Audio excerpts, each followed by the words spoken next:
రవి గారు, హ్మ్. దాదాపు 140 డేస్‌గా జరుగుతున్నటువంటి ఇరాన్ యుద్ధం ఎడతెరిపి లేకుండా సాగుతూనే ఉంది. అంటే చాలా సార్లు మేము ఆపేస్తామని చెప్పారు యూఎస్ నుంచి. అదే ట్రంప్ చాలా సార్లు ఆపేస్తామని చెప్పారు. మళ్ళీ వెనుదిరగగానే కొనసాగించడం ఇలాగే సాగుతుంది. ఇది కాక సడెన్‌గా సౌదీ అరేబియాతో అణు ఒప్పందానికి గూడా వాళ్ళు కుదుర్చుకున్న పరిస్థితి. ఇండియా మీద గూడా కొన్ని ప్రత్యేకమైన ఆంక్షలు మీతో ఫ్రెండ్‌షిప్ అంటూనే. ఏంటి సార్ ఓవరాల్‌గా? ఓవరాల్‌గా అమెరికా అధ్యక్షుడు ట్రంప్ ఇష్టానుసారం వ్యవహరిస్తున్నారు. తన ఆధిపత్యం కొనసాగాలి. అలాగే తొందరలో అమెరికాలో జరిగే మధ్యంతర ఎన్నికల్లో రిపబ్లికన్ పార్టీకి ఆధిక్యత తెచ్చుకోవాలన్నదే ట్రంప్‌కు లక్ష్యంగా ఉంది. అమెరికా ఆర్థిక వ్యవస్థ తీవ్రమైన సంక్షోభంలో కూడా ఉంది. సో, ఇప్పుడు పెత్తనం చేసుకొని బతకడం తప్ప వాళ్ళకేమీ ఉత్పత్తిలో ఇంకో దాంట్లో పోటీ పడే పరిస్థితి లేదు. చైనా బలమైన సవాల్దారుగా ఉన్నప్పుడు. ట్రంప్ వ్యూహాత్మకంగానే ఇజ్రాయెల్‌తో కలిసి 147 రోజుల కిందట ఈ దురాక్రమణ, నిజానికి ఇది యుద్ధం అంటున్నాం కానీ దురాక్రమణ. అసలు ఇరాన్ ఎక్కడుంది? అమెరికా ఎక్కడుంది? వీళ్ళకి ఏం సంబంధం? అమెరికా, ఇజ్రాయెల్ 2 కలిసి దాడులు చేయటం మొదలుపెట్టాయి ఫిబ్రవరి చివర, మార్చి మొదటి అప్పటి నుంచి ఇది కొనసాగుతుంది. మీరన్నట్టుగా మొదట దాడులు చేశారు. ఆ దేశం యొక్క కీలక నాయకుల కుటుంబాలను కూడా చంపేశారు. హార్మోజ్ జలసంధిని చాలా చుట్టుముట్టి అక్కడ చాలా విధ్వంసం సృష్టించారు. దీనికి ప్రతిగా వాళ్ళెళ్ళి కొన్ని గల్ఫ్ దేశాల మీద కొన్ని దాడులు చేశారు. ఇజ్రాయిల్ ఏమో ఏ పరిస్థితుల్లో తగ్గేది లేదంది. చాలా ఆశ్చర్యకరం. అంటే ఎప్పటికప్పుడు ట్రంప్ ఏదో చర్చలు జరిపాము, సంధికి దగ్గరగా ఉన్నాము, ఆపేస్తున్నాము, ఈ పద్ధతి చెప్తూ వచ్చారు. ఇప్పుడు వాస్తవానికి ఒక తాత్కాలిక కాల్పుల విరమణ అమల్లో ఉండాలి, ఉన్నట్లు లెక్క. దాని ముసాయిదా కూడా చర్చించారు. అయినా దానికి ఏం కట్టుబడ్డు. కాబట్టి ప్రపంచానికి బాగా తెలిసిపోయింది, ఇరాన్ బాగా గుర్తిస్తూ ఉంది. ట్రంప్ ఏమాత్రం శాంతిని కోరుకోవట్లేదు, ఆయన యుద్ధాన్నే కోరుతున్నారు. యుద్ధాన్ని బూచిగా చూపించి అమెరికాలో గెలవటం, అలాగే తనకు కావాల్సిన బిల్లులు ఆమోదింపజేసుకోవటం ఆయన వ్యూహంగా ఉంది అని. హార్మోజ్ జలసంధిని, స్ట్రైట్ ఆఫ్ హార్మోజ్ను దిగ్బంధనం చేసి అక్కడ వాటి మీద పన్నులు విధించి లేదా టారిఫ్లు విధించి చేయటం వల్ల ప్రపంచం కూడా చాలా సఫర్ అయింది. చమురు ధరలు విపరీతంగా పెరిగిపోయాయి. మధ్యలో ఏదో ఉపశమనం అంటే కొంత తగ్గడం, మళ్ళీ పెరగడం, స్టాక్ మార్కెట్లు కుప్పకూలడం. ఒకటి కాదు, అసలు ప్రపంచం అనేక విధాల మూల్యం చెల్లించింది. ఆ చెల్లించిన వాటిలో ఇండియా చాలా ముఖ్యమైనది. ఎందుకంటే మనం చమురు దిగుమతిలో మనమే అగ్రస్థానంలో ఉంటాం. మనం ఎక్కువ దిగుమతి మీద ఆధారపడతాం కాబట్టి ప్రమోద్ కొద్ది రోజుల కిందట వీళ్ళందరూ కలిసి పాకిస్తాన్ దౌత్యంతో అక్కడెక్కడో చర్చలు జరిపి ఒక అవగాహనకు వచ్చాము అని ఇలాంటి మాటలు ట్రంపే చెప్పారు. నిజానికి ఇరాన్ ఎప్పుడు సందేహాస్పదంగానే ఉంది. అది ఇంకా అంటారా, ఇంకా ఆరకముందే దాన్ని ఉల్లంఘించేశారు. ట్రంప్ ఏంటి, అణు ఒప్పందాలకు అణు పరీక్షలైనా అక్కడ అదేది ఆ నిల్వల అణుధార్మిక నిల్వలైనా మా అజమాయిషీలో ఉండాలి. రెండోది హార్మోజ్ జలసంధి మీద మా పెత్తనం ఉండాలి. మూడవది ఇరాన్ మా చెప్పు చేతల్లో ఉండాలని వాళ్ళు కోరుకుంటారు. దానికి ఇరాన్ ఒప్పుకోదు. ఎందుకంటే ఇరాన్కు చాలా చరిత్ర ఉంది, సమర్థత ఉంది. మీరు చూడండి, 140 రోజులైనా అమెరికా ఏం చేయగలిగింది? వాళ్ళు ఇప్పటికీ అలాగే ఉన్నారు. నాయకులను కోల్పోయి ఉండొచ్చు, కానీ అందువల్ల ఇరాన్ గట్టిగా ఉందని తెలుస్తున్న కొద్దీ ట్రంప్ ఇంకా రెచ్చిపోతూ ఉన్నారు. హార్మోజ్ జలసంధి మీద ఒక అవగాహనకు వచ్చాము, ఎవరు ఇంకా అక్కడ టారిఫ్లు వేయరని చెప్పారు. కానీ ఇరాన్ ఖాళీ చేయలేదు కాబట్టి నేను చేస్తానంటాడు ట్రంప్. ఇరాన్కి అది సహజంగా వాళ్ళకి దగ్గరగా ఉంది, అది వాళ్ళ పరిధిలోకి వస్తుంది. కానీ ట్రంప్కి ఏం సంబంధం? రెండవది, గల్ఫ్ దేశాలు వెళ్ళి ఇరాన్ మీద చేస్తుంటే ఇరాన్ మళ్ళీ గల్ఫ్ దేశాల మీద చేసేది.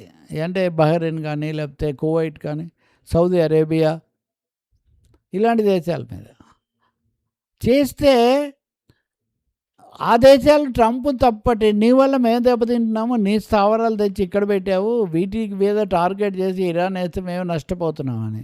ఇజ్రాయిల్ ఏమో ట్రంప్ శాంతి అది ఇది అంటున్నప్పటికీ అదంతా బూటకమే, మేమైతే దానికి మాకు సంబంధం లేదు, మా దాడులు మేము కొనసాగిస్తామని వాళ్ళలాగే చేస్తున్నారు. ఇంకా ఆశ్చర్యపోతారు, మొన్న అయితే కనుక గాజాలో దాన్ని స్వాధీనం చేసుకోవాలని ఇరాన్ వాళ్ళు ఇజ్రాయిల్ వాళ్ళు భారీగా కవాతు జరిపి బెదరగొడుతున్నారు. అంతర్జాతీయ న్యాయస్థానం కాదు, ఐక్యరాజ్య సమితి నియమించిన అంతర్జాతీయ విచారణ సంఘం జస్టిస్ మురళీధరన్ అనే ఆయన నాయకత్వాన వాడు ఒక కమిటీ అధ్యయనం చేసి ఒక నివేదిక సమర్పించింది. ఇజ్రాయిల్ ఉద్దేశపూర్వకంగా మారణహోమం సాగించి గాజాలో పిల్లలను చంపేశారు, సర్వనాశనం చేశారు, దీన్ని ఏమాత్రం ఉపేక్షించకూడదు అని. దీనికోసం ఆయన నెతన్యాహు ఇజ్రాయెల్ ప్రధానమంత్రి యుద్ధ నేరస్తుడిగా ప్రకటించాలి అని. ఇప్పుడు ఆసక్తికరమైన ట్విస్ట్ ఏమంటే న్యూయార్క్ మేయర్గా సోషలిస్ట్ అయిన మమ్దాని ఉన్నాడు కాబట్టి మేము న్యూయార్క్కి వస్తే నెతన్యాహును అరెస్ట్ చేస్తామని ప్రకటించాడు. ఓకే. ఇది ట్రంప్కి కొంచెం ఇబ్బంది అయిపోయింది. ఆ తర్వాత అతను మమ్దాని మేము చట్టాలన్నీ స్టడీ చేశాము, మా నగర పాలక సంస్థకు అరెస్ట్ చేసే అధికారం లేదు, కానీ మేము అధ్యక్షుడికి అయితే సిఫార్సు చేస్తున్నాం ఓకే. అరెస్ట్ చేయమని ఆయన చెప్పాడు. అంటే ఇజ్రాయిల్ వాడికి పిచ్చి పట్టింది, నేను చర్చలు అంటుంటే ఒప్పుకోవట్లేదని ఒక దశలో ట్రంప్ అన్నాడు కదా, రీసెంట్ టైమ్స్లో అన్నాడు కదా. మరి ఇప్పుడు అరెస్ట్ చేయమని వాళ్ళు చెప్తే దాన్ని ఆధారం చేసుకొని అరెస్ట్ చేయరు. ఇజ్రాయిల్తో అలాగే ఉండాలి, ఇరాన్ను ముప్పు తిప్పలు పెట్టాలి, దాన్ని ఆధారంగా చూపించి ఇతర దేశాలను కొట్టుకు తినాలి, ఇది ఆలోచన.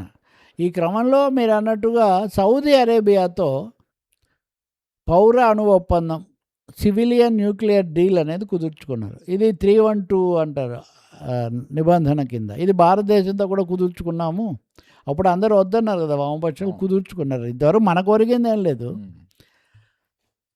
సౌదీ అరేబియాతో అణు ఒప్పందం కుదుర్చుకుంటే ఇరాన్ బగ్గుమంది. మా దేశంలో నేను ఏం చేయకుండానే నేనేదో అణు పరీక్షలు చేశానని నా మీద దురాక్రమణ చేశావు, నువ్వు వెళ్ళి సౌదీ అరేబియాతో ఎలా ఒప్పందం కుదుర్చుకుంటావు, నువ్వు గనక ఒప్పందాన్ని మానుకోకపోతే మేము ప్రతి గల్ఫ్ దేశం మీద దాడి చేస్తామని చెప్పారు. చెప్పడమే కాకుండా చేశారు.